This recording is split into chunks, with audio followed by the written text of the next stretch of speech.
Cybertron, in the middle of a brutal war against the Decepticons, the Autobots realize they can no longer hold their ground. Their home planet has fallen under enemy control, and staying there would only lead to their destruction. With few options left, Optimus Prime, the leader of the surviving Autobots, makes a desperate decision. He orders B-127 to travel to Earth and prepare a safe base for their people. Meanwhile, the rest of the Autobots will scatter across the galaxy, search for allies, and eventually regroup with him on Earth. Trusting his leader's command, B-127 leaves Cybertron behind and begins his dangerous mission toward the distant planet. Sometime later on Earth, a military unit is conducting a training exercise in the field when something strange suddenly tears through the sky. At first, it looks like a flaming asteroid crashing toward them.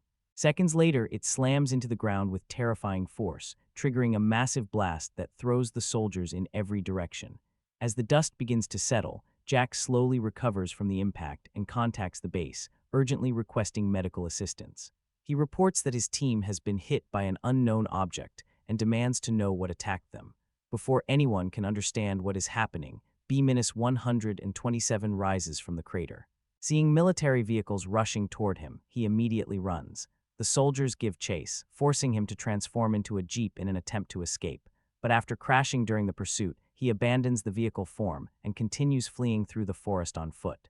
Bullets strike around him from every direction, yet he keeps moving until he finally manages to shake off the soldiers. A few minutes later, the military tracks him down and surrounds him. By now, B-127's core systems have taken serious damage. He tries to communicate, attempting to explain that he does not want to harm anyone. But before he can make them understand, a fighter jet suddenly appears overhead and drops explosives across the area. Then the truth becomes clear. The aircraft is actually a Decepticon, and it immediately attacks B-127. The enemy robot wants to know where the remaining Autobots are hiding, but B-127 refuses to betray his friends. Angered by his silence, the Decepticon strikes him in the throat, destroying his voice system and leaving him unable to speak. Badly injured, B-127 is thrown over a cliff and seems moments away from being finished. But with the last of his strength, he fights back and manages to destroy his attacker in an explosion. The battle leaves him severely damaged, and his memory cells begin to fail. Confused and barely functioning, he wanders toward the beach. Just before shutting down completely, he notices a yellow beetle nearby and uses the last of his power to scan it and transform. Elsewhere, Charlie is a 17-year-old girl who is still struggling with the loss of her father. Even years after his death, she has never truly moved on. Her 18th birthday is approaching, and all she wants is money to buy the parts she needs to repair her car. She asks her mother, Sally, for $500, but Sally tells her she simply does not have that kind of money. Instead, she asks Charlie to take her younger brother to karate on his motorized bike before heading to work. Charlie does as she is told, then goes to her job as a waitress at a food stand in the local amusement park. While carrying a tray of drinks, she accidentally spills everything on Trip, a boy she secretly likes. Embarrassed and humiliated, Charlie can barely handle the moment and leaves feeling even worse.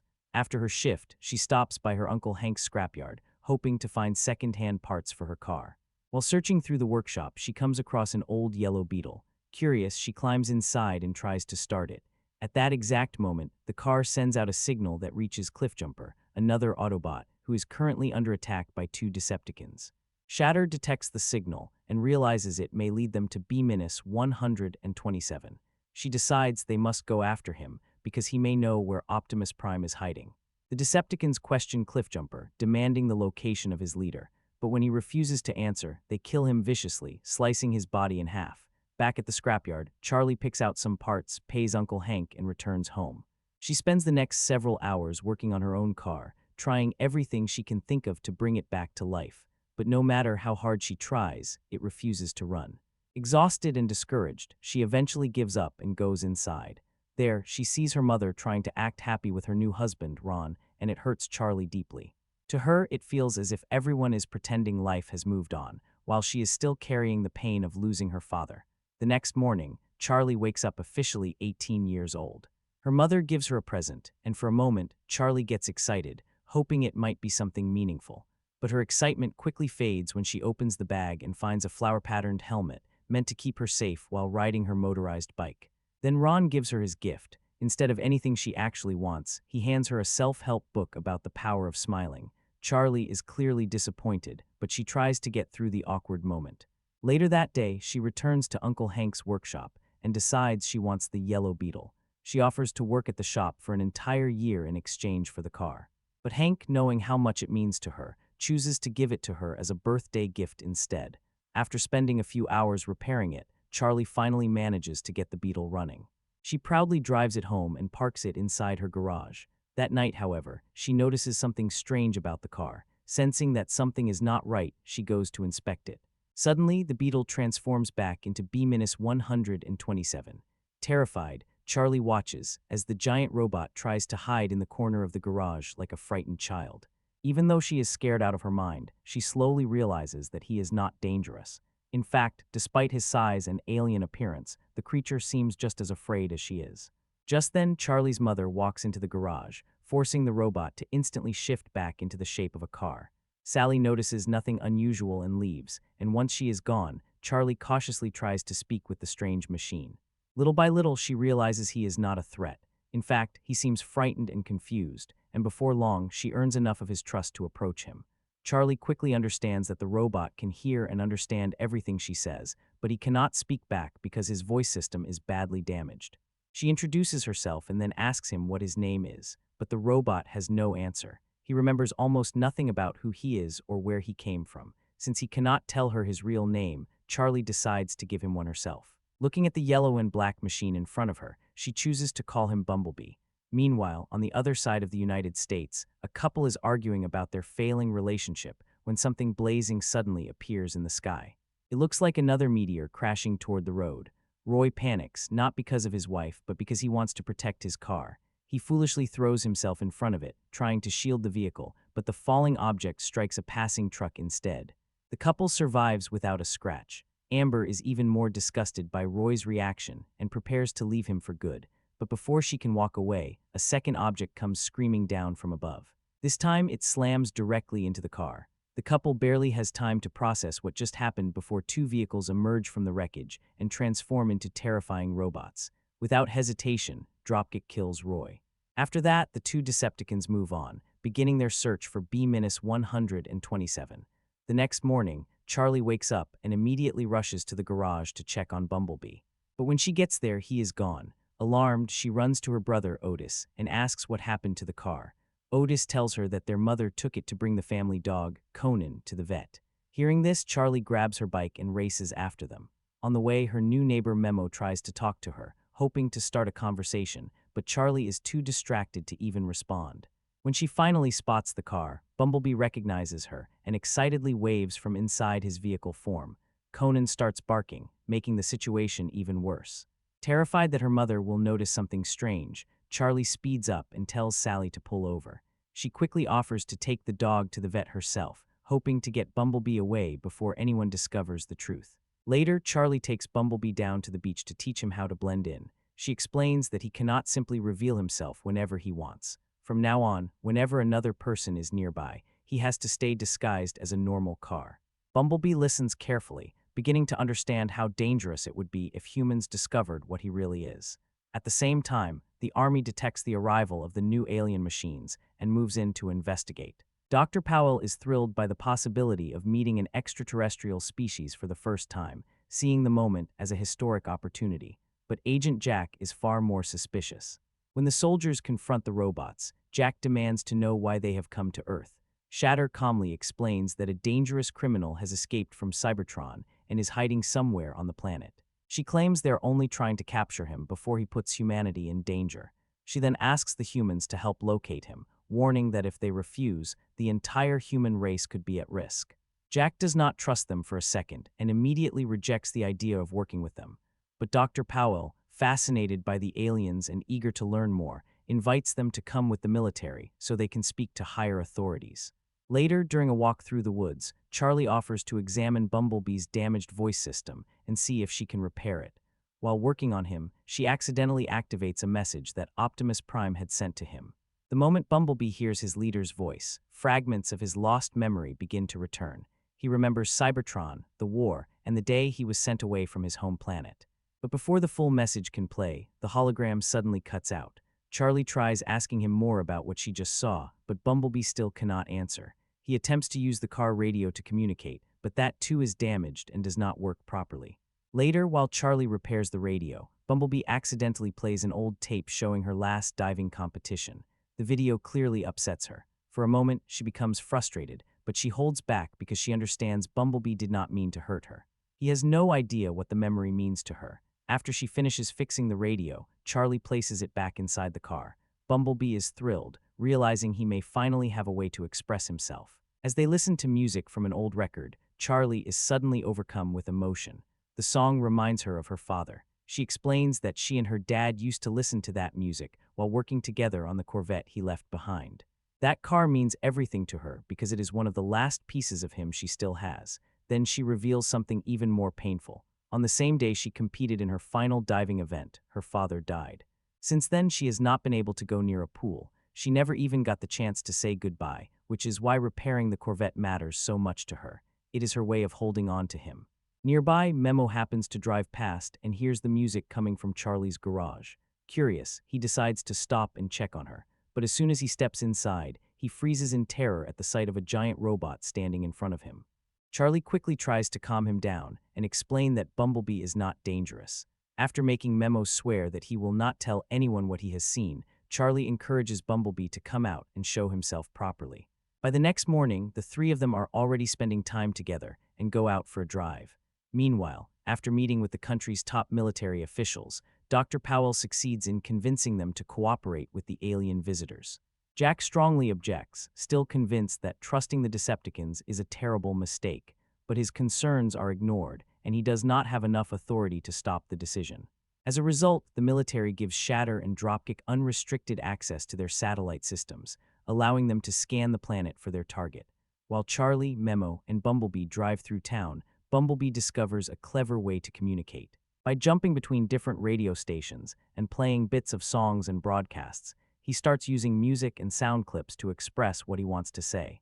As Charlie and Memo cruise down the road, they stumble upon a lively party thrown by some of the students from their school, a gathering to which neither of them received an invitation. Curious, they pull over and watch as Trip dares someone to leap into the sea. When Trip notices Charlie, he immediately recognizes her as the former diving champion and can't resist calling her out. Feeling the pressure, she considers taking the jump herself. But as she stares down the height, old fears from her final, tragic dive resurface, and she turns away, unable to go through with it. Deflated, she heads back to the car, where Tina wastes no time mocking her. The cruel girl taunts Charlie, claiming she has ruined her only chance for recognition, and even suggests she beg her deceased father for a new car because the Beetle is so embarrassing. The comment strikes Charlie deeply, reopening the wound left by her father's death.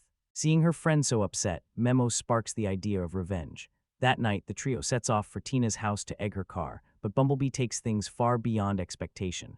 In moments, Tina's vehicle is completely wrecked. Just as alarm bells ring across the neighborhood, they scramble to escape before anyone can catch them. On the way home, a police car notices their reckless speeding and gives chase. To protect Charlie and Memo, Bumblebee cleverly reclines the seats, hiding the youngsters from view. The officer, unable to see a driver, calls for backup, while Bumblebee skillfully maneuvers to block the pursuit, eventually causing the chase to end in their favor. Once home, the teens part ways for the night. Charlie bids her car goodnight, hoping for some peace. The next morning, she returns to the garage before work and instructs Bumblebee to stay put until she comes back. But later, Conan wanders into the garage and catches sight of the car shifting into a massive robot. Startled, the dog bolts back into the house, prompting Bumblebee to follow. In a chaotic frenzy, he crashes through the door and wreaks havoc in the living room, leaving a trail of destruction wherever he moves. Meanwhile, the military receives a report from a local officer about a driverless vehicle on the loose and immediately mobilizes toward Brighton Falls, accompanied by the Decepticons. Memo, hearing the commotion, calls Charlie, who rushes home only to find her house in ruins. Overwhelmed, Bumblebee hides behind the couch, ashamed of the chaos he caused. Charlie instructs him to retreat back to the garage while she attempts to salvage what she can. Just then, Sally arrives, furious. She blames Charlie for the family's constant unhappiness, claiming her behavior prevents everyone from having a normal life. Though deeply hurt, Charlie steels herself, reminding herself that soon she will no longer have to endure her mother's negativity. Distraught, she drives off aimlessly with Bumblebee and Memo, but their escape is short-lived. A squad of heavily armed soldiers blocks the road and orders them to exit the vehicle.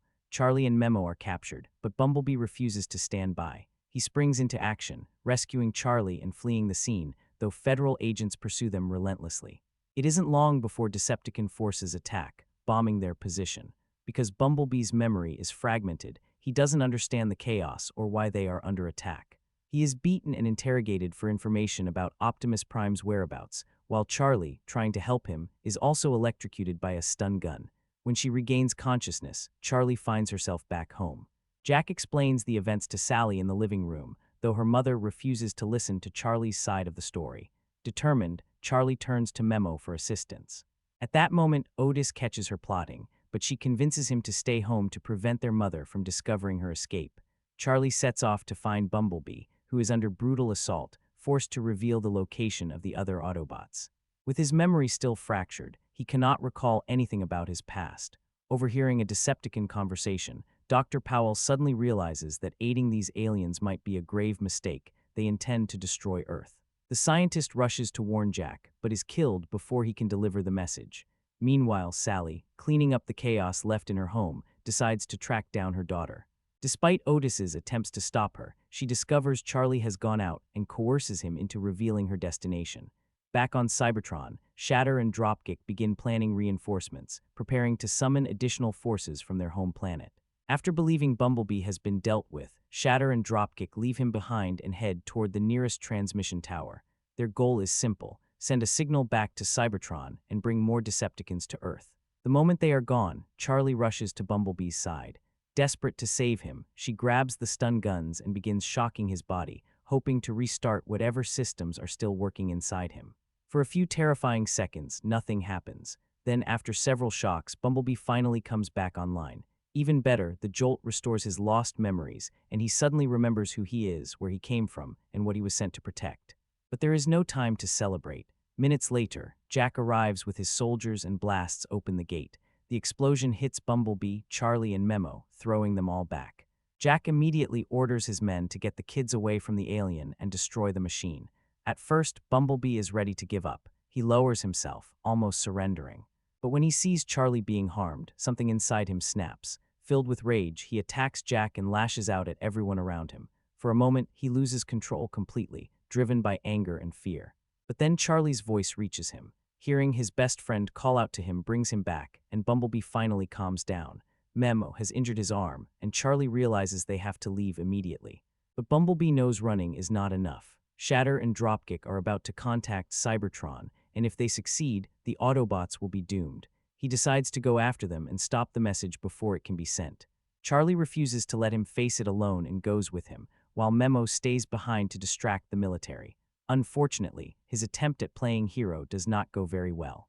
During the escape, Charlie is shocked to see that her entire family has come after her. Instead of fighting them, she asks her mother to trust her just this once. Ron then steps in and uses his own car as a barrier, blocking the military vehicles so Charlie can get away. At the transmission tower, Shatter and Dropkick are already preparing the signal that will summon their army. When Bumblebee arrives, he tells Charlie to hide inside a nearby dumpster so she can stay out of danger. Then he charges into the facility, determined to destroy anything the Decepticons need to maintain their connection to Cybertron. Dropkick attacks him with full force, and the battle quickly becomes brutal. During the fight, one of the shots strikes the dumpster where Charlie is hiding, forcing her to climb out and search for another safe spot. Instead of staying hidden, she starts looking for a way to help. After realizing what needs to be done, she runs across the battlefield and reaches the staircase leading up the tower. Without hesitation, she begins climbing. Meanwhile, Bumblebee continues fighting Dropkick, but Agent Jack suddenly appears and opens fire as well. Surrounded from multiple sides, Bumblebee uses a chain to turn the fight in his favor. With one sharp move, he traps his enemy and destroys him, causing Dropkick's mechanical body to explode. Jack then tries to attack Shatter from his helicopter, but the aircraft is hit and starts spinning out of control. Just as it is about to crash, Bumblebee catches it in midair and carefully helps it land. In that moment, Jack finally sees that Bumblebee is not the enemy. While this is happening, Shatter notices that Charlie is trying to destroy the tower's power source. She moves to kill her before she can succeed, but Bumblebee shoots her and forces her into combat. Charlie reaches the source and manages to destroy it, cutting off the transmission before it can reach Cybertron. But Bumblebee is still in danger. Shatter nearly defeats him, and with no other option left, he makes a risky decision. He destroys the water dam, flooding the area and ensuring that even if he does not survive, Shatter will not be able to continue her mission. The water crashes through the battlefield, dragging Bumblebee under with it. Seeing him sink, Charlie faces the one fear that has haunted her since her father's death.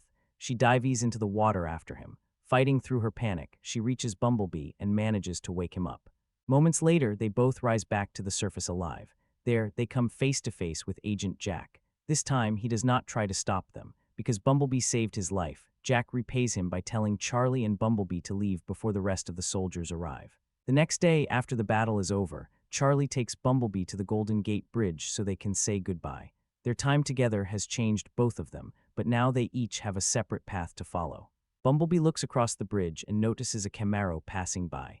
Realizing he needs a new disguise, he scans the car and transforms into the same model, making it much harder for the military to identify him. When Charlie finally returns home, she is relieved to see her family waiting for her. Memo is there too, still supporting her in his awkward but loyal way. In the weeks that follow, Charlie finally repairs her father's Corvette and brings it back to life. At last, she fulfills the dream she has held onto for so long, driving down the road in the car that keeps her father's memory alive. So the basic setup of Bumblebee is actually pretty simple, and honestly, that simplicity is a big part of why the movie works better than a lot of the previous Transformers entries. The film opens on Cybertron, where the Autobots are basically losing the war.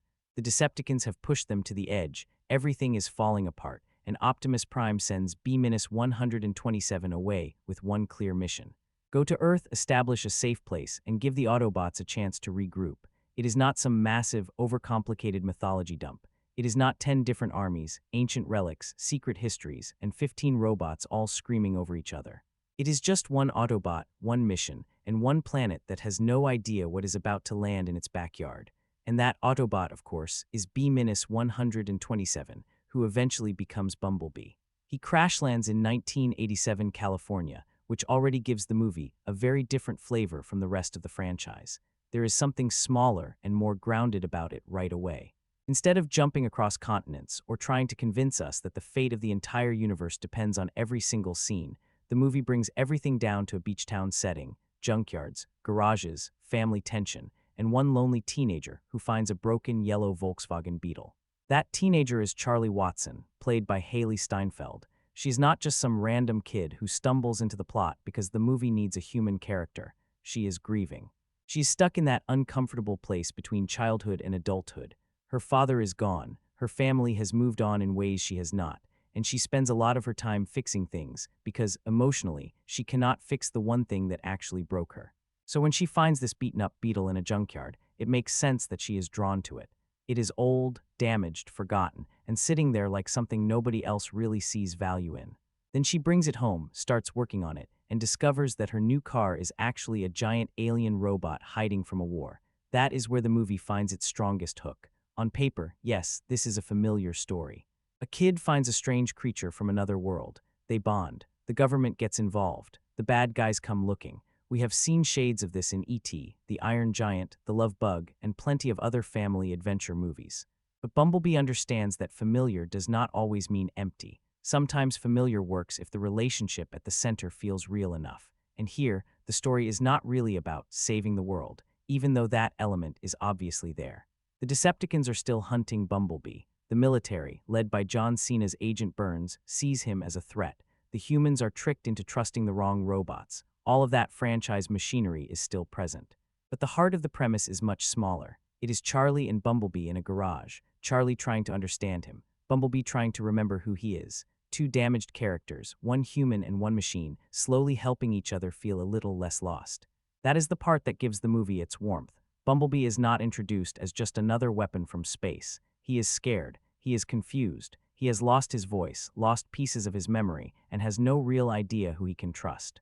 Charlie, in her own way, is dealing with a similar kind of damage. She has not lost her voice literally, but emotionally she is also stuck. She is angry, isolated, and unable to reconnect with the people around her. So the premise becomes less about giant robots punching each other and more about this unusual friendship forming in the middle of a sci-fi chase movie. and that is where Bumblebee separates itself from the more bloated entries in the franchise. It does not try to be the biggest Transformers movie, it tries to be the most focused one. The scale is smaller, the motivations are clearer, and there are only a handful of major robot characters in the main story, which makes a huge difference. You actually know who is fighting whom. You understand why the Decepticons are there. You understand why Bumblebee is hiding. You understand why Charlie cares. That sounds basic, but for this franchise, basic storytelling is almost a luxury. Now, is the premise original? Not really. The lonely young person befriends a misunderstood alien. Formula is right there on the surface. The movie does not hide it. In fact, it leans into it. At times, you can almost feel the film borrowing from those classic coming-of-age adventure stories, where the strange creature becomes a mirror for the human character's pain. But the reason it works is because Bumblebee does not bury that story under too much noise. It lets the Bond breathe. It lets the VW Beetle feel like more than a disguise. It lets Charlie's garage become the emotional center of the movie. And honestly, that is what the franchise needed at this point. After so many films built around bigger explosions, bigger mythology, and bigger destruction, Bumblebee goes backward in the best possible way. It strips the premise down to something almost old-fashioned. A girl, a car, a secret, and a friendship that slowly turns into the emotional engine of the whole movie. It is not complicated. It is not shocking. You can see most of the road ahead, but for once, the road is clear enough to actually enjoy the ride. Okay, let's talk about the script, because honestly, this is where Bumblebee really shows off what the franchise has been missing for years. Christina Hodson's writing keeps the story grounded and surprisingly tight, especially compared to the chaos of the Michael Bay films. What's immediately noticeable is how focused it is on Charlie and Bumblebee. The movie doesn't get lost trying to explain the entire Transformers mythology or cram in 20 different robot subplots. It's a simple premise, but it's given room to breathe. You get the war on Cybertron in the opening minutes, sure, but then it zooms in on a junkyard in California and says, "This is your real story," and it works. You actually feel invested because the script knows what it wants to be, less spectacle, more heart.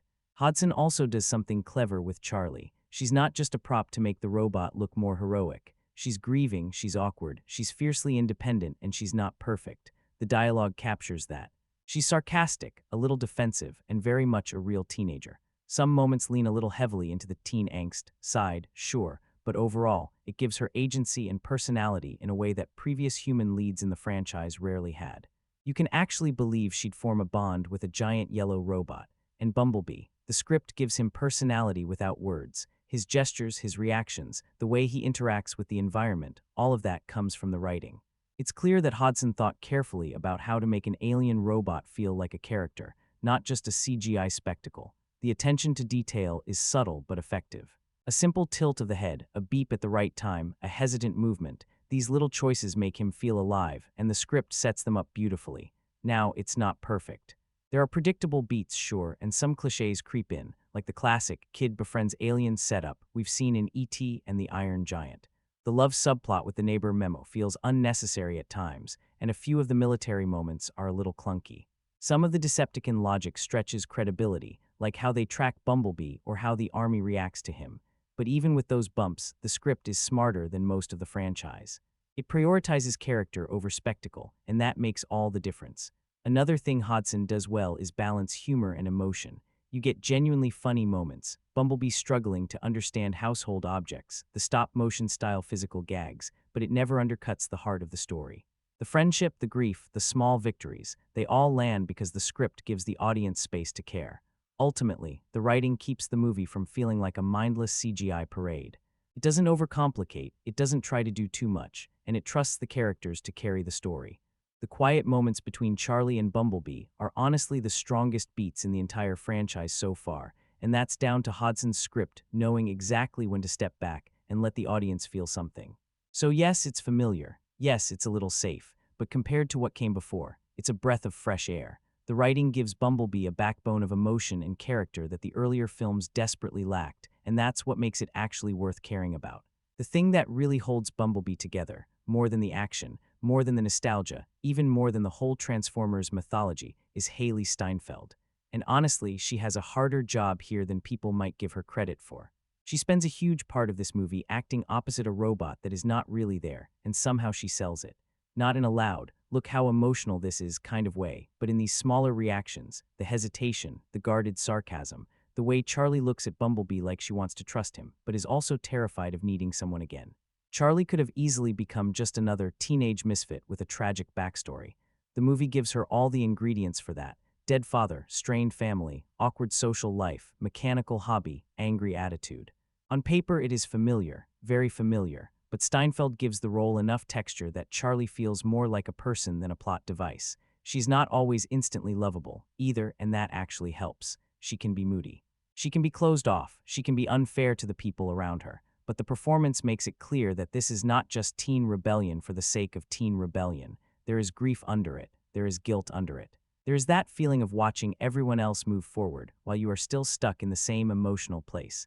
That is why her connection with Bumblebee works. She does not treat him like a cool alien toy. She sees something damaged in him, something scared, something that needs fixing, but not just mechanically. And because Steinfeld plays Charlie with that quiet vulnerability, the bond does not feel as silly as it probably should. Because let's be honest, this is still a movie where a teenage girl becomes best friends with a giant alien robot disguised as a Volkswagen Beetle. That can go wrong very quickly, but she grounds it. She makes the absurd parts feel sincere, and that is not nothing. Now, John Cena as Burns is a little more complicated. Some people will enjoy him because he clearly understands what kind of movie he is in. He has that stiff military presence, the square jaw, the blunt one-liners, and there are moments where his seriousness actually becomes funny because he plays it so straight. He is not trying to turn the movie into a comedy routine, which is probably the right choice. But at the same time, the character itself is not especially deep. Burns is mostly there to represent the suspicious military side of the story. He sees Bumblebee as a threat, he reacts like a soldier, and for a while, that is pretty much his whole function. Cena brings physical presence, no question, and some of his line delivery works. But if you are looking for a layered antagonist or a truly memorable human obstacle, the writing does not give him enough room. So depending on how much you enjoy Cena's screen presence, he is either a fun addition or a slightly underused piece of casting. The supporting cast is where the film gets a bit thinner. Charlie's family exists mostly to reflect where she is emotionally. Her mother, brother, and stepfather are part of that domestic tension, and they help show how isolated Charlie feels, but they are not exactly unforgettable characters. They do their job, they create friction. They give Charlie something to push against, but they are not the reason you remember the movie. Memo, the neighbor, is probably the most obvious example of a character who could have been used better. He is likable enough, and Jorge Lendeborg Jr. brings a soft, awkward sweetness to him, but the movie never fully proves that his subplot needs to be there. The little romantic angle is harmless, but it also feels like one extra ingredient in a story that already works better when it stays focused on Charlie and Bumblebee. And that is the pattern with a lot of the human characters outside Charlie. They are not terrible. They are not aggressively annoying. In fact, compared to some of the previous Transformers films, that alone feels like progress. But they are drawn in broader strokes. Some are funny for a scene, some move the plot along, some give Charlie emotional pressure, and then they fade back into the machinery of the movie. Still, the big win here is that the main human lead actually matters. For once, the human side of a Transformers movie does not feel like filler between robot fights. Steinfeld makes Charlie feel central, not decorative. She gives the movie warmth, frustration, humor, and grief without turning every scene into a big dramatic announcement. Even when the script leans into familiar beats, she keeps it alive. And that might be one of Bumblebee's biggest achievements. It finds a human character who can stand beside the robot without being swallowed by the spectacle. In a franchise where people often showed up just to scream, flirt, run from explosions, or explain government nonsense, Charlie actually feels like the emotional lead of the film. That is why the performance works, not because every supporting role is perfectly written, not because every line lands, but because Hailee Steinfeld gives the movie a human heartbeat, and once it has that, the whole thing becomes much easier to care about. Bumblebee is easily the soul of this movie, and that sounds obvious because, well, his name is the title, but it is still worth saying because this film does something the previous live-action Transformers movies often struggled with. It makes the robot feel like an actual character, not just a walking action figure waiting for the next explosion. At the start, he is still B-127, a soldier on Cybertron, running from war, carrying a mission from Optimus Prime, and trying to survive long enough to protect Earth. But once he crash lands, loses his voice, loses parts of his memory, and hides inside that old yellow Volkswagen Beetle, the movie changes him. He stops feeling like just another Autobot in the middle of a franchise war and starts feeling like a lost creature trying to understand where he is. That is where Bumblebee becomes really charming. He is huge, powerful, and dangerous when he needs to be, but most of the time the film plays him almost like a confused child, not stupid, not useless, just frightened, curious, and completely out of place. He bumps into things, he misunderstands ordinary objects, he folds himself awkwardly into spaces that were clearly not built for a giant alien robot, and those moments could have been unbearable if they were pushed too hard, but the film usually finds the right balance. The physical comedy works because Bumblebee is expressive. He does not need long speeches. He cannot even speak properly for most of the movie, but he has more personality than a lot of talking characters in this franchise. The head tilts, the hand movements, the nervous little reactions, the way he shrinks back when he is scared or leans forward when he is curious, all of that gives him a kind of warmth. And then there is the music. Using songs and radio clips as his voice is not new for the character, but here it feels more intimate. It is not just a gimmick, it becomes part of how he connects with Charlie. He is communicating with whatever fragments he can find, stitching together emotions through sound, because words have literally been taken away from him. Sometimes it is funny, sometimes it is sweet. Sometimes it is a little too cute maybe, but it works more often than it does not. What I like most is that the movie lets him be vulnerable. That is a big deal for a Transformers film. Usually these characters are introduced as warriors first and personalities second. Bumblebee is different here. He is still capable in battle, and when the movie needs him to fight, he fights. But the emotional version of him is what stays with you. He feels wounded. He feels lonely. He feels like someone trying to remember not just his mission, but himself. That is why the bond with Charlie lands. She is not just fixing a car. She is helping a being come back to life. And Bumblebee, in return, helps her do the same thing emotionally. Their connection is simple, yes, but it has a clean emotional logic. She sees the broken parts in him because she recognizes something broken in herself. The choice to make him a Volkswagen Beetle matters too. There is something softer and more classic about that image. The Beetle does not scream power fantasy. It is not trying to look aggressive or cool in the obvious blockbuster way. It feels approachable, a little odd, a little sentimental. Maybe even romantic in that old-school, battered car kind of way. That shape helps define the character before he even transforms, and visually, his design is a major improvement. He is cleaner, rounder, easier to read, closer to the version people remember from the cartoons and toys. You can actually look at him and understand his body language. That might sound like a small thing, but in a movie built around a silent robot, it is everything. Because if you cannot read him, you cannot feel for him. Here you can. He is funny without being annoying, cute without becoming useless, brave without losing that lost, gentle quality. The film understands that Bumblebee's appeal is not just that he can turn into a car or punch Decepticons. It is that he feels like the friend you would have wanted as a kid, loyal, strange, protective, and just damaged enough that you want to protect him back. That is probably the biggest reason this movie works. The franchise machinery is still there. The war, the villains, the military, the big final fight, all of that still exists. But Bumblebee himself gives the movie its personality. He is the reason the quieter scenes matter.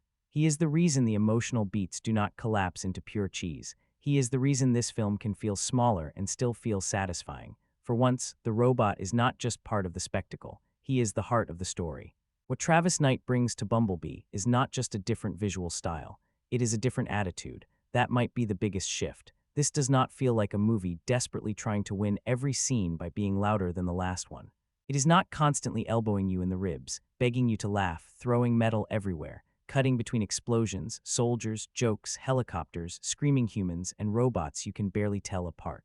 Knight pulls the whole thing back. Not completely, because it is still a Transformers movie, but enough that you can actually breathe. And after several films where the franchise seemed addicted to scale, that restraint feels almost refreshing. You can sense Knight coming from animation, especially stop motion. There is a patience to the physical comedy. He understands how bodies move through space, even when the body is a giant alien robot folding itself into a suburban house. Some of the best moments in the film are not massive battles. They are simple visual gags, Bumblebee trying to hide, trying not to destroy things, trying to understand the rules of a human home while being far too large for it. That kind of comedy depends on timing, shape, and clarity. Knight seems comfortable with that. He lets the joke build. He does not cut it to pieces before it lands. The tone is warmer too, much warmer. Bumblebee is not embarrassed to be sweet. It has that slightly old-fashioned family adventure feeling, the kind where the emotional center is not, can we stop the end of the world? But can this lonely kid and this lost creature help each other heal? That could have become painfully corny, and sometimes it does get close, but Knight mostly handles it with enough sincerity that the softness feels intentional rather than forced.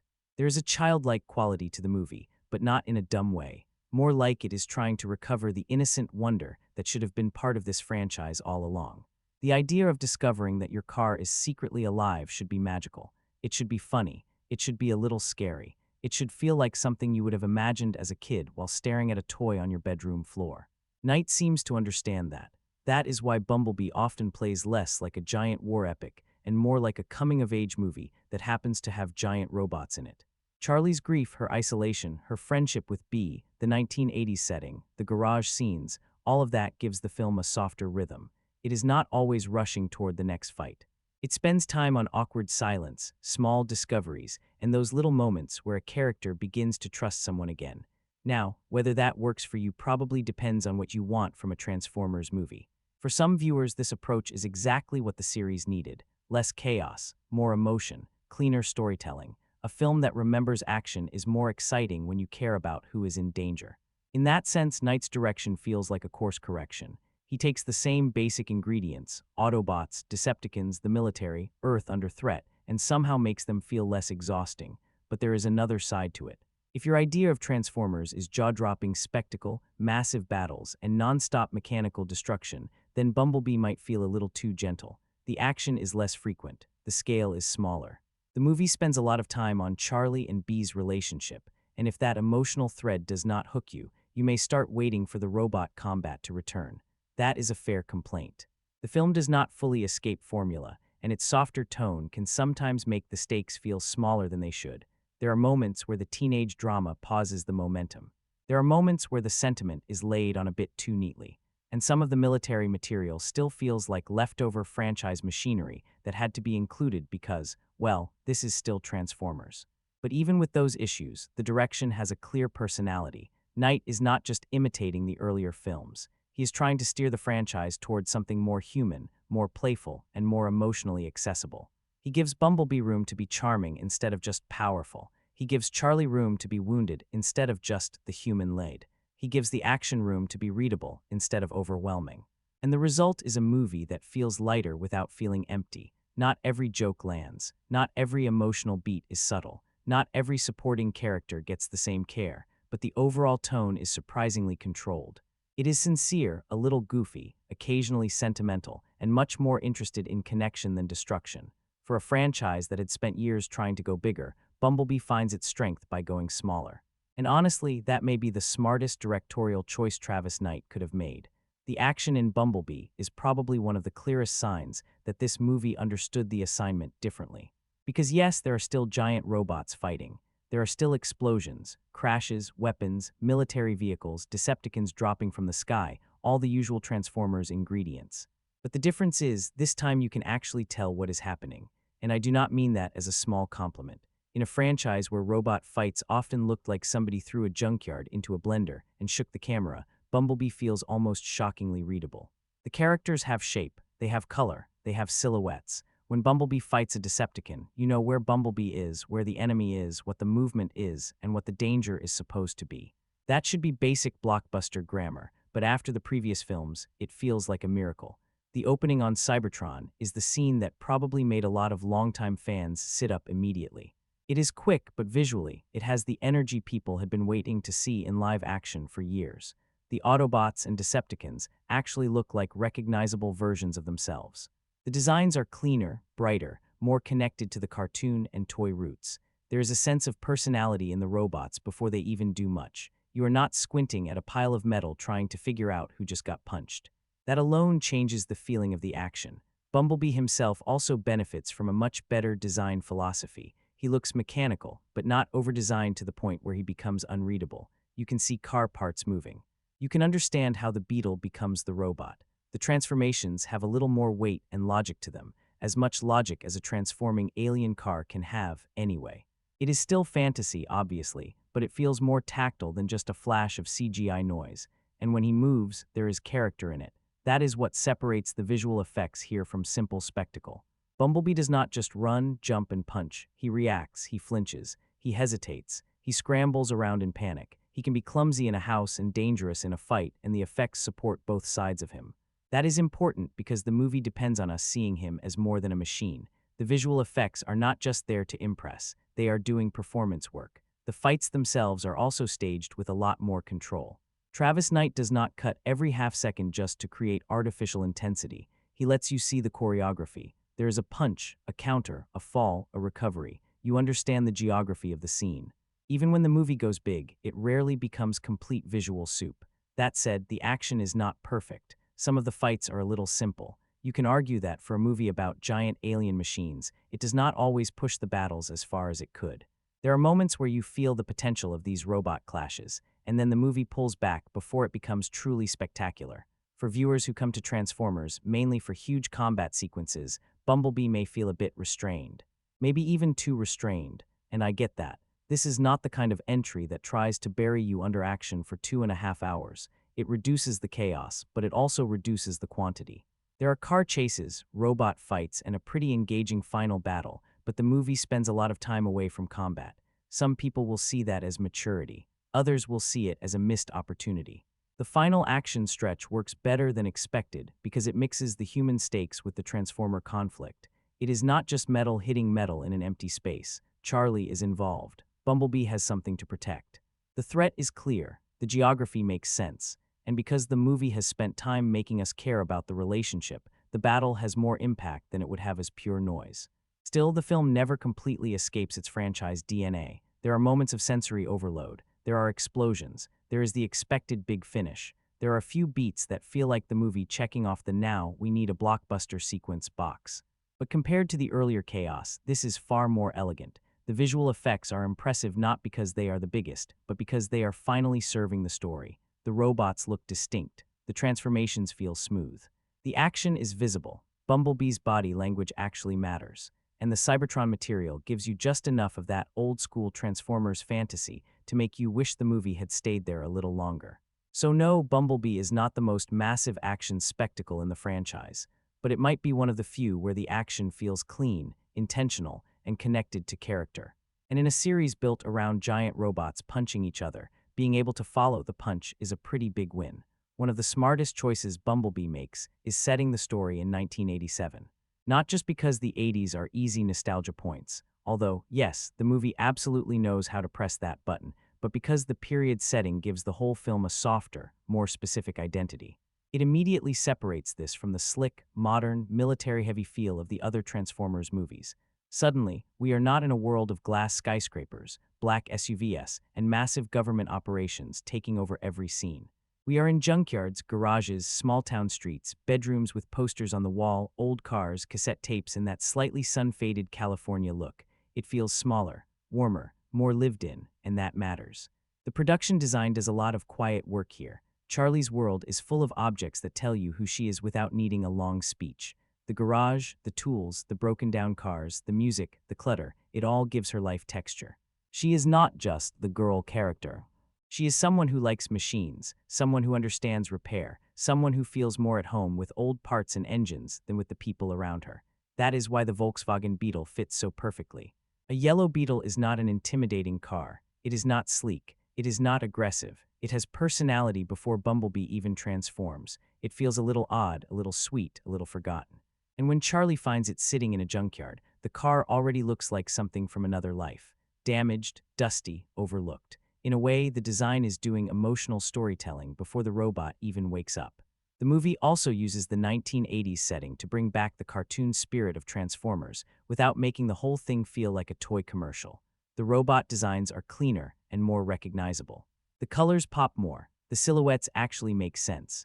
When fans talk about this movie feeling truer to the original cartoon or first-generation toys, that is not just because of one reference or one character cameo. It is baked into the visual language. The Cybertron opening is probably the clearest example. It has that colorful, mechanical, old-school energy people had been waiting to see in live action. You get the sense that the film understands why those designs were appealing in the first place. They were simple enough to read, bold enough to remember, and distinct enough that you could actually tell one robot from another. After years of overly complicated metal bodies crashing into each other, that cleaner approach feels almost luxurious. Even the earthbound side of the movie benefits from that same clarity. The cars, the clothes, the rooms, the props, they are all there to lock us into the era, but most of the time they do not completely swallow the scene. There are movie posters, old objects, period details, little visual reminders of the decade. You can tell the art department is having fun with it, but the better moments are when the nostalgia feels like atmosphere instead of decoration. And to be fair, the movie does sometimes lean hard into it. There are points where the 80s references feel very deliberate, like the film is reminding you, hey, remember this decade, remember these songs, remember this vibe. Depending on your patience for nostalgia, that can either be charming or a little much. Some viewers will love the constant period flavor. Others may feel the movie is using nostalgia to cover how familiar the story actually is. Because yes, underneath the production design, the structure is not exactly new. Lonely teenager, strange visitor, government pursuit, secret friendship. We have seen that kind of thing before. So when the movie piles on the 80s music and visual references, there are moments where it risks feeling like it is dressing up an old story in vintage clothes.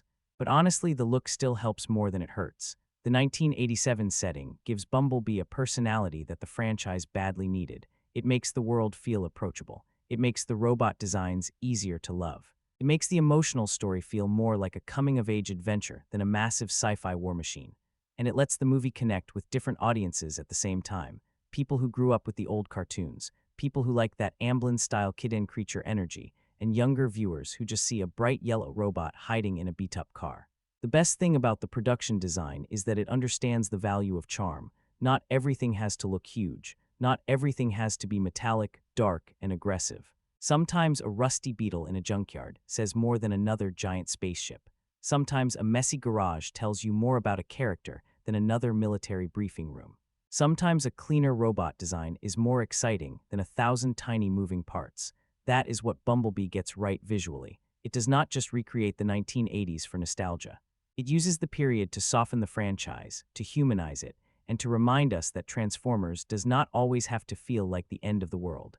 Sometimes it can just feel like a weird little miracle parked in someone's garage. The emotional side of Bumblebee is probably where the movie either wins you over completely or starts to test your patience a little. For me, this is where the film mostly works. Because underneath all the robot mythology, the Decepticons, the military tracking, and the big franchise machinery, Bumblebee is really about two broken characters finding each other at the right time. Charlie is grieving the loss of her father. Bumblebee is damaged, voiceless, confused, and stranded on a planet he does not understand. One of them is a teenage girl who feels abandoned by the world. The other is a giant alien robot hiding inside a beat-up Volkswagen Beetle. It sounds ridiculous when you say it plainly, but somehow it has a real tenderness to it. Charlie's grief gives the movie its human center. She is not just sad in a vague movie character way. She is angry. She is stuck. She is watching her family try to move on while she still feels trapped in the moment where everything changed. Her relationship with her mother is strained. Her stepfather feels like an unwanted replacement, and her brother has already adjusted in a way that almost feels like betrayal to her. So when Bumblebee enters her life, he is not just a cool discovery. He becomes this strange emotional mirror. He is also lost. He is also damaged. He also cannot fully explain what happened to him. And Charlie, being someone who fixes cars and broken things, naturally responds to that. That is the heart of the movie, not the war, not the villains, not even the action. It is Charlie sitting with Bumblebee, slowly realizing that fixing him is also helping her face what she has been avoiding. Now, yes, the movie does lean into that pretty heavily. There are moments where the grief material feels a little obvious. A few scenes maybe stay too long. You can feel the film underlining the emotional connection, just in case anyone missed it. And some viewers are going to find that too sentimental, especially if they came in wanting more robot combat and less teenage healing. But I would rather have a Transformers movie reaching for feeling than another one drowning itself in noise. The humor helps balance it out too. A lot of the comedy comes from Bumblebee simply trying to exist in a human world. He is too big for every room, too curious for his own good, and way too powerful to be left alone with ordinary household objects. Those scenes where he is trying to hide or explore or understand what anything is supposed to do have this almost pantomime quality. It is physical comedy, basically. Big robot, small environment, bad decisions. And it works because Bumblebee is not written like a joke machine. He is not constantly winking at the audience. The comedy comes from his innocence. He does not know better. He is not trying to be funny, which makes it funnier. There is also humor in the way he communicates through music and radio clips. Sometimes it is sweet. Sometimes it lands like a proper joke. Sometimes it is a little too cute, sure, but most of the time it gives the character a playful rhythm. The movie understands that Bumblebee's silence can be expressive. A beep, a song lyric, a head tilt, a badly timed radio response, that is enough. And compared to the earlier films, the humor feels noticeably cleaner. It is not built around leering at women, crude gags, or characters shouting nonsense at each other for 2 hours. That alone makes the tone feel less exhausting. The comedy here is softer, more family-friendly, and more connected to character. Still, not every joke lands. Some of the military humor is broad. Some of the awkward teen material is familiar. Some scenes push the silliness a little too far, to the point where the movie briefly feels like it is spoofing itself. And depending on your tolerance for cute robot behavior, Bumblebee's antics may either make you smile or make you roll your eyes. But the film's best emotional beats are strong enough to carry the weaker ones. The Charlie and Bumblebee friendship has a simple emotional logic. Both of them need to be seen. Charlie sees Bumblebee as more than a machine, and Bumblebee sees Charlie as more than a lonely, angry teenager. Their bond lets the movie become something warmer than a standard franchise prequel. And by the time the story reaches its later emotional moments, especially when the friendship is tested, the movie has earned more feeling than you might expect. The ending is touching not because it is shocking, but because the relationship has been built patiently enough that separation actually means something. That is the quiet surprise of Bumblebee. It takes a premise that could have been pure toy box nonsense and gives it a soft emotional pulse. It finds humor in awkwardness, tenderness in damage, and personality in silence. It can be cheesy. It can be obvious. It can be a little too sentimental, but at least it cares. And for this franchise, that little bit of care makes a massive difference. The music in Bumblebee is doing a lot of heavy lifting, and most of the time it works. Because setting the film in 1987 is one thing, but making it feel like 1987 is another. The soundtrack is one of the main reasons the movie has that warm, retro identity. It is full of 80s needle drops, and the film is not subtle about it. It wants you to feel the decade in the clothes, the cars, the posters, and especially the songs. Sometimes it feels like Charlie owns every cassette tape from the era. And honestly, that is part of the charm. The soundtrack gives Charlie a personality before she even says much. Her music taste tells us she is not trying to fit in with the shiny, popular crowd around her. She is more alternative, more withdrawn, more emotionally locked into her own little world. The songs become a private language for her, which makes it even more fitting when Bumblebee starts using music as his own way to communicate. That is where the music becomes more than just nostalgia. Bumblebee cannot speak normally, so the radio becomes his voice. He uses fragments, lyrics, tones, little accidental song choices, and somehow the movie turns that into comedy and emotion. Sometimes it is a joke, sometimes it is awkward, sometimes it is surprisingly sweet. And because Bumblebee is such a physical, silent character, those musical cues help give him timing. They become part of his personality. A normal line of dialogue might have ruined the innocence of the character, but a song coming through the radio, that feels right for him. It is clumsy, imperfect, and strangely expressive. The 80s soundtrack also adds energy to the lighter scenes. When Bumblebee is exploring Earth, or when Charlie is working around the garage, or when the movie wants to lean into that coming-of-age adventure feeling, the music gives everything a little bounce. It helps the film avoid the cold, metallic feeling that can sometimes take over these robot-heavy blockbusters. There is warmth in it. There is memory in it. There is that feeling of a movie trying to be fun without constantly shouting at you.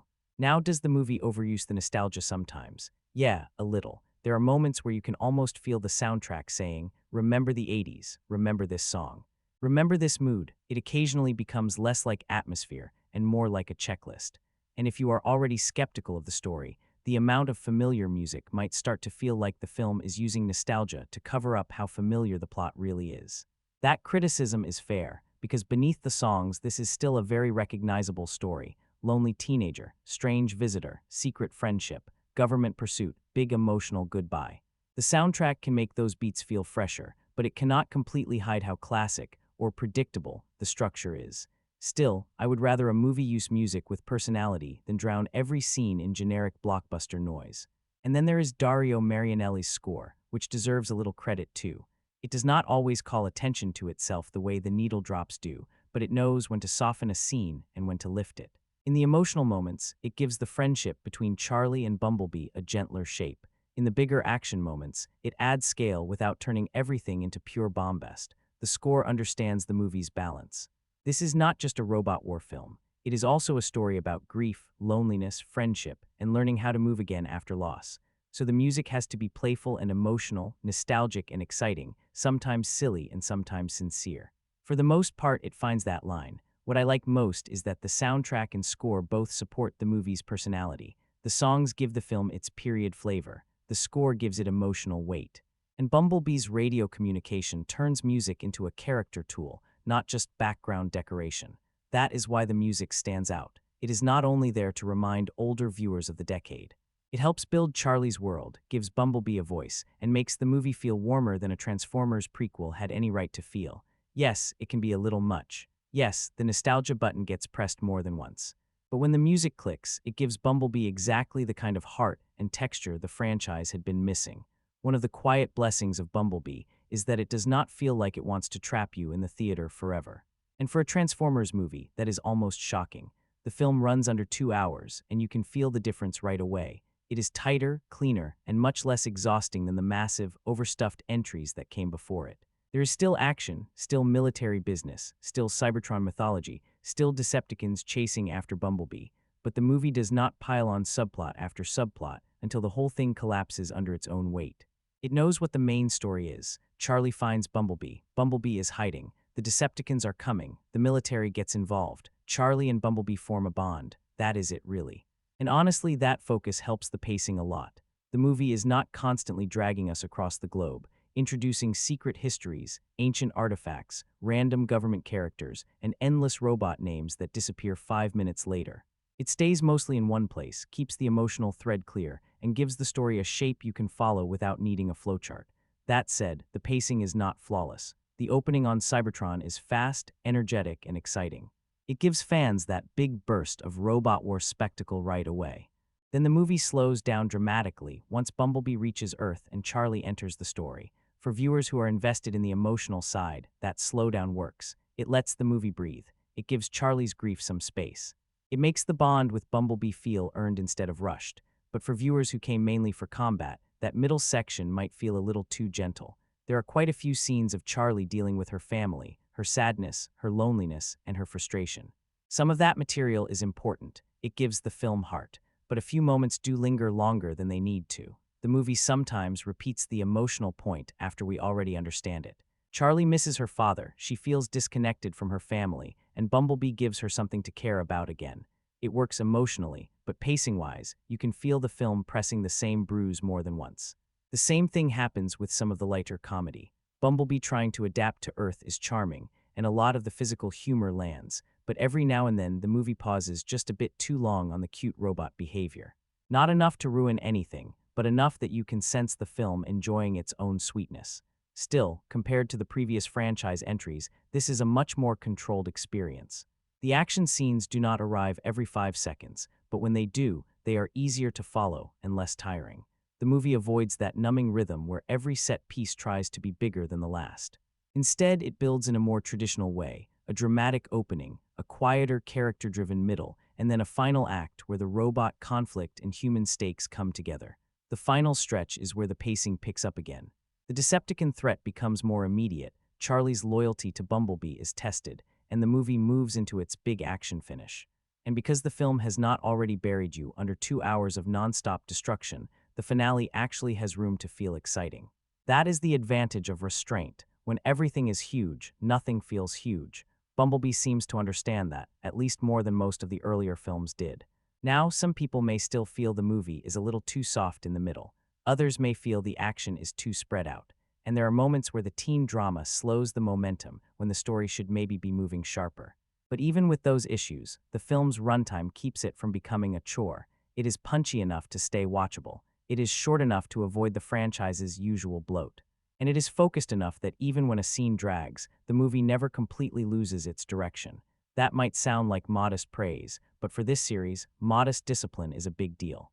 Bumblebee does not need to be massive to be satisfying. It just needs to keep its heart in view, move with purpose, and know when to stop. For the most part, it does. You almost cannot talk about Bumblebee without talking about the rest of the Transformers franchise.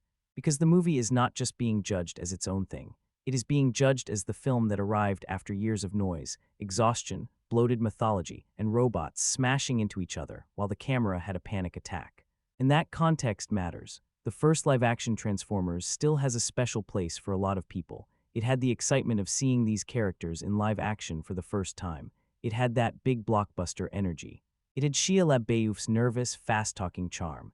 It had Megan Fox, Josh Duhamel, the military spectacle, the humor, the giant robots, and for many viewers, that first film worked as pure summer entertainment. But after that, the franchise started sliding into something much messier. The sequels got bigger, louder, longer, and somehow thinner. More explosions, more mythology, more ancient secrets, more government nonsense. More robots with names you barely remembered. More action scenes where it was genuinely hard to tell who was punching whom. And by the time the later films arrived, especially the Mark Wahlberg entries and The Last Night, a lot of viewers were just tired.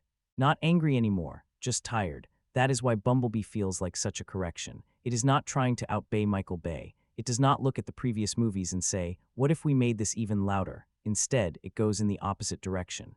Smaller story, fewer robots, cleaner designs, shorter runtime, more heart, less leering, less juvenile humor, less of that awkward, sweaty blockbuster energy where the movie seems more interested in bodies, explosions, and chaos than in actual people.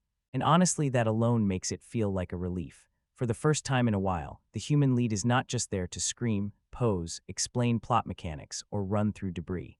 Charlie actually matters to the emotional structure of the movie. Bumblebee is not just a mascot waiting for a fight scene. He has vulnerability, personality, and a real connection to the person protecting him. That is the big difference.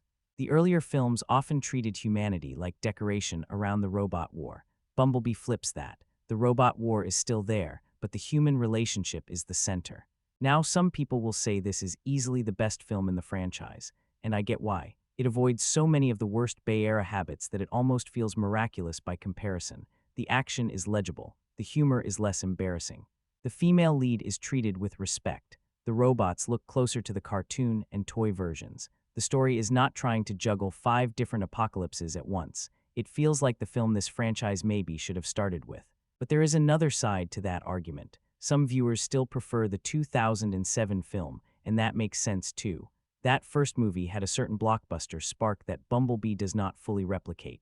It was bigger, flashier, more explosive, and for people who came to Transformers wanting jaw-dropping mechanical spectacle, Michael Bay did deliver that kind of sensory overload. Whatever his flaws, he knew how to make the franchise feel massive, and Bumblebee is not massive in that same way. It is sweeter, softer, more emotional, more controlled. For some, that is the entire point. For others, that means it loses a bit of what they think a Transformers movie should be. There are also fair criticisms that Bumblebee looks better partly because the bar had dropped so low.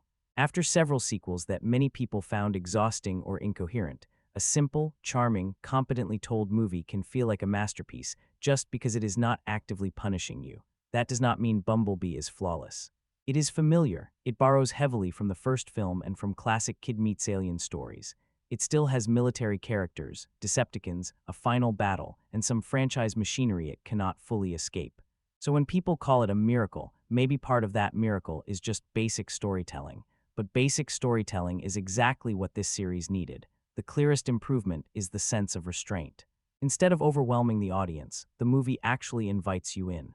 Instead of using nostalgia as a random decoration, it connects the designs and the 80s setting to the spirit of the characters. Instead of turning the robot fights into metallic confusion, it gives the Autobots and Decepticons distinct shapes and colors. You can see the difference immediately. And maybe most importantly, Bumblebee removes a lot of the unpleasantness that had built up around the franchise.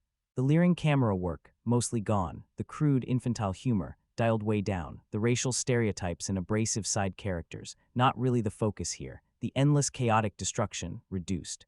What replaces all that is not revolutionary, exactly. It is a coming-of-age friendship movie with a giant robot, but compared to where the franchise had been, that feels almost radical. Still, Bumblebee does not completely cut ties with the old formula. It still has to serve the brand. It still needs the Decepticons to show up. It still needs the military subplot. It still has to remind us that this little emotional story is connected to a much bigger robot war. And sometimes, those elements feel like they are pulling against the smaller, more sincere movie at the center. That is why the comparison is interesting. As a Transformers movie, Bumblebee is one of the cleanest and most likable entries. As a standalone coming-of-age sci-fi film, it is good, but not exactly groundbreaking. Its biggest achievement is not that it reinvents the franchise completely. It is that it remembers the franchise could be fun, warm, and understandable. It proves that a Transformers movie does not have to be an endurance test. It does not have to bury charm under rubble. It does not have to confuse volume with excitement. So whether you think it is the best of the series or second behind the original, the point is the same. Bumblebee gave this franchise something it badly needed: a reset, not a loud one, not a desperate one, just a cleaner, kinder, more human version of what these movies could have been all along. One of the easiest things to appreciate about Bumblebee is that it actually feels like a movie you could put on for a pretty wide audience, and that has not always been true for this franchise. Some of the earlier Transformers movies were technically aimed at the broadest crowd possible, but they could also feel weirdly abrasive.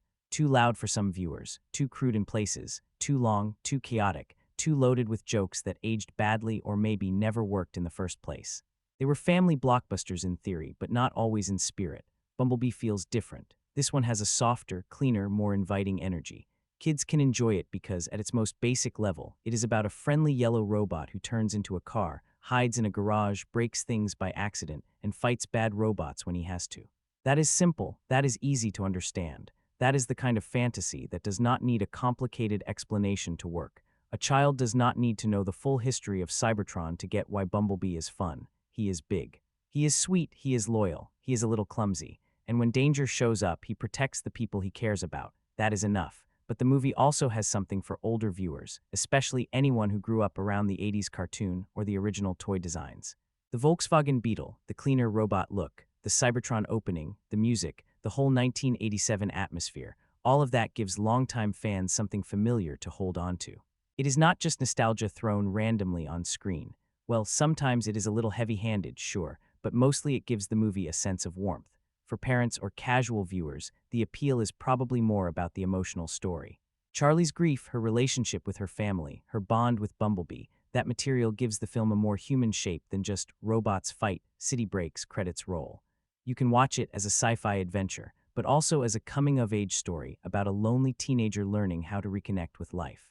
That makes it more accessible. Even people who do not care much about Transformers can find something to latch onto here. Maybe it is the friendship, maybe it is the humor, maybe it is Hailee Steinfeld's performance.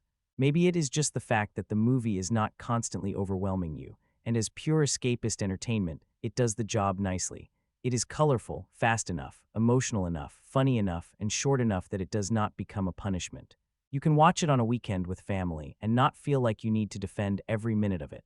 It has action, comedy, a little romance, some grief, some friendship, some good versus evil simplicity, basically the ingredients of a safe crowd pleaser. Now adults may notice the flaws more quickly. The story is familiar, very familiar. The emotional beats are not exactly subtle. Some of the comedy is broad. Some of the supporting characters feel thin. And if you are someone who wants a more complex sci-fi plot, Bumblebee is not really built for that. It is not trying to be a dense mythology piece or a hard-edged action film. It is closer to a live-action cartoon with a sentimental heart, but that is also why it works for general audiences. It is not demanding. It is not cynical. It is not trying to be darker or bigger than it needs to be. It knows the value of a simple bond between a kid and a strange creature from another world. It knows that a family movie can have action without becoming exhausting, jokes without becoming obnoxious, and emotion without completely drowning in melodrama. Is it a masterpiece? No. Is it a decent, easy watch for a mixed crowd? Absolutely. And that might be the real strength of Bumblebee. It can entertain kids with the robot action, satisfy older fans with the throwback designs, and still give casual viewers a sweet human story to follow. It reaches across generations, in a way the franchise had been struggling to do for a while. It is not the biggest Transformers movie. It is not the loudest, but it might be one of the easiest to actually enjoy with other people in the room. Now, as much as Bumblebee is a refreshing step forward for the franchise, it is not some flawless miracle movie. It is good, it is charming, it has heart, but it also plays things very, very safe. The biggest weakness is how familiar the story is. A lonely teenager finds a mysterious creature from another world, hides it from the authorities, forms a secret bond with it, and eventually has to protect it from people who do not understand it. That setup works, sure, but it is not exactly new. You can feel the fingerprints of E.T., the Iron Giant, the Love Bug, and even the first Transformers movie all over it, and that is not automatically a bad thing. Familiar stories can still be powerful if the execution is strong, but there are moments where Bumblebee feels less like it is reinventing the formula, and more like it is simply choosing a better formula than the previous sequels did. That is progress, but it is not the same as originality. The movie also has a few too many obvious emotional beats. Charlie's grief over her father is important, and Hailee Steinfeld sells it well, but the script does not always trust the audience to understand it quietly. It circles back to the same pain again and again. Charlie misses her dad. Charlie feels disconnected from her family. Charlie is angry that everyone else has moved on. All of that is valid, but after a while, you start to feel the movie pressing on the same emotional button a little too often. Some viewers will find that touching. Others will find it stretched, and honestly, both reactions make sense. The supporting characters are another weak spot. Charlie is written with care, and Bumblebee obviously gets the emotional spotlight, but almost everyone around them feels thinner. Her family members have clear functions, but they do not leave much of a mark. They are there to create tension, show Charlie's isolation, and push her emotional arc forward. That is useful, but not especially memorable. Memo the neighbor is probably the most unnecessary part of the human side. He is not terrible. He has a few sweet moments, and the actor gives him an awkward charm, but the romance angle never really feels essential. The movie already has a strong emotional relationship at its center with Charlie and Bumblebee. Adding a light teen crush subplot feels more like a requirement than a real need. Then there is John Cena's military character, Burns. Depending on your mood, he is either a fun, square-jawed authority figure or a pretty underwritten obstacle. Cena has presence, and some of his one-liners work, but the character is not given much depth. He mostly exists to chase Bumblebee, distrust him, and represent the human military response. The film tries to give him a little more shape later, but not enough to make him truly compelling. The military subplot in general is one of the places where the movie still feels attached to old franchise habits. The Decepticons manipulate the humans, the army makes questionable decisions, officials trust the wrong side, and a lot of it moves exactly how you expect. It is functional, but not especially sharp. There are also some logic issues that are hard to ignore if you start pulling at them. The Decepticon tracking, the way humans respond to alien robots, the convenience of certain discoveries, the way some plot points line up exactly when needed, none of it breaks the movie completely, but it does remind you that the script is more interested in emotion than tight sci-fi logic. And the action, while much clearer than before, may not be enough for everyone. For viewers who came to Transformers expecting massive robot warfare, Bumblebee can feel surprisingly light. The fights are cleaner, yes. Better staged, yes. Easier to follow, absolutely. But there are not that many of them, and some of the battles are fairly simple. If you wanted a full-on prequel about Cybertron, or a movie that really dives into what happened before the Transformers came to Earth in a huge, action-heavy way, this might feel like a missed opportunity. The opening gives you a taste of that bigger robotic war, and then the movie quickly becomes a smaller coming-of-age story. For many people, that is the best choice. For others, it is a tease. The humor is also hit and miss. A lot of Bumblebee's physical comedy works because he is so expressive and innocent, but not every gag lands. Some of the military humor is broad. Some of the teen material feels predictable. And there are moments where the movie gets so cute and silly that it almost feels like it is spoofing itself. That is the tricky balance here. The film wants to be heartfelt, funny, nostalgic, and action-driven all at once. Most of the time, it manages that balance, but when it slips, it can feel cheesy, very cheesy. There is also the problem of suspense. Since this is a prequel, we already know Bumblebee survives. So when the movie tries to make us fear for his life, the tension is limited. The emotional stakes still work because we care about his bond with Charlie, but the physical danger has a ceiling. You know he is not really going anywhere. And then there is the bigger franchise context. Some of the praise for Bumblebee comes from the fact that the previous films lowered expectations so much. After years of bloated, chaotic sequels, a simple, warm, competent movie can feel like a revelation. But if you remove that context and judge it purely as a standalone sci-fi adventure, it is easier to see the limitations. It is familiar, it is safe, it is sometimes sentimental. It has underwritten side characters, a few clunky plot mechanics, and a story that follows a road we have traveled before. But here is the thing, none of those flaws completely sink it, they just keep it from being great. Bumblebee is not the boldest version of a Transformers reboot. It is not the most original version of a kid and alien friendship story. It is not the deepest coming-of-age movie, and it is not the most explosive robot spectacle. What it is, though, is a cleaner, kinder, more focused movie than this franchise had been offering for a long time. So the weaknesses are real, the cliches are real, the safe choices are real. But compared to the exhaustion of the previous entries, Bumblebee still feels like a movie with its heart in the right place, even when its story is running on roads we already know. The big question after Bumblebee is simple. Where does the franchise go from here? Because this movie does something interesting. It does not completely throw away the old Transformers identity, but it also clearly points toward a better version of it. Smaller story, cleaner designs, stronger emotional center, less chaos, more character. It feels like a soft reset without making a big dramatic speech about being a reset, and honestly, that might be the smartest way forward. The franchise had gotten so heavy by this point. Too much mythology, too much noise, too many films trying to convince us that every new threat was bigger than the last one. After a while, bigger stopped meaning better. It just meant louder. Bumblebee proves that these movies do not need to keep escalating into world-ending madness every single time.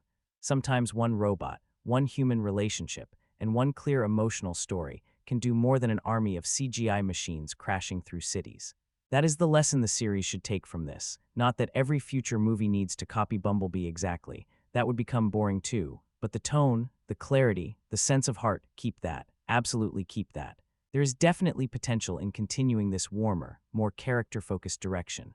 A sequel could expand the world without immediately drowning it in mythology. Bring in more Autobots, sure, but make them feel like characters, not just metal bodies with famous names. Give them personalities, give them relationships. Let the audience understand who they are before asking us to care when they are in danger. The Cybertron opening also creates a completely different kind of temptation.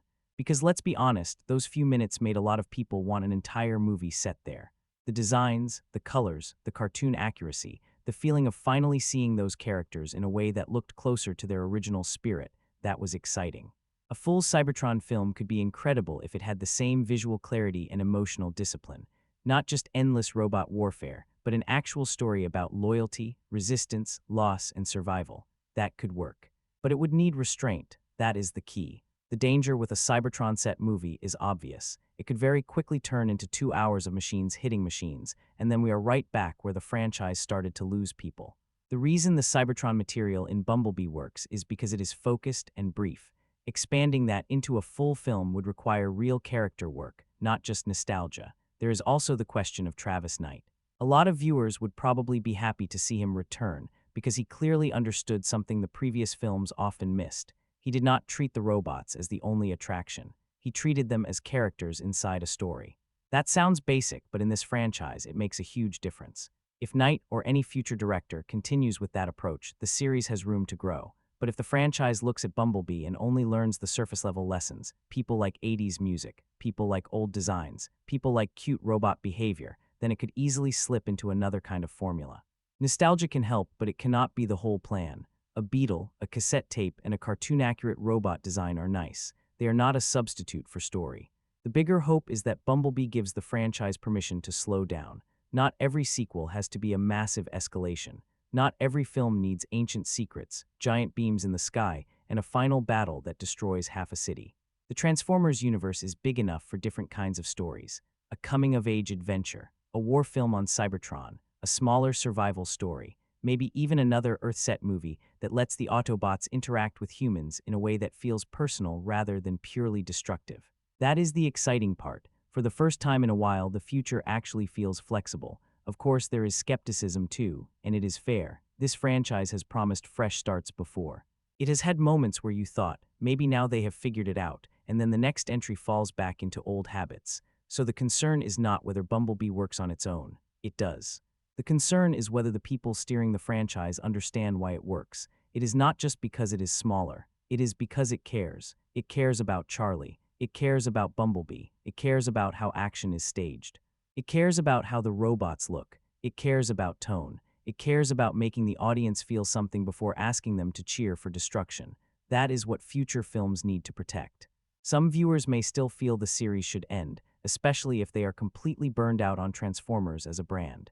And honestly, after so many bloated entries, that reaction is understandable. Franchise fatigue is real. For some people, Bumblebee came too late. They had already checked out. But for those willing to give the series another chance, this film offers a path, not a perfect path, not a revolutionary one, but a promising one.